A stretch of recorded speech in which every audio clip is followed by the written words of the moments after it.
How to make tar papel using Microsoft Word. So una, open po ninyo yung inyong Microsoft Word.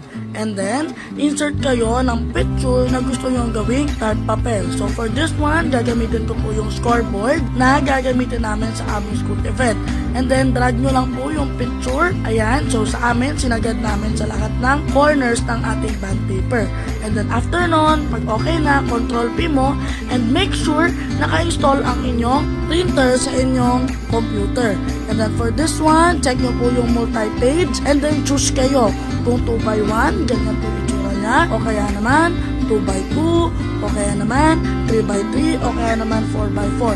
Ang maximum po niya na na-try ko pa lang is 4x4. So ayan po yung itsura niya, 4 na band paper vertically, 4 na band paper horizontally. So for this one, ang gagamitin ko po ay 4x4. And then okay mo lang siya, at kapag okay na sa'yo lahat, i-print mo na siya. Ito yung magiging outcome niya pag piniprint.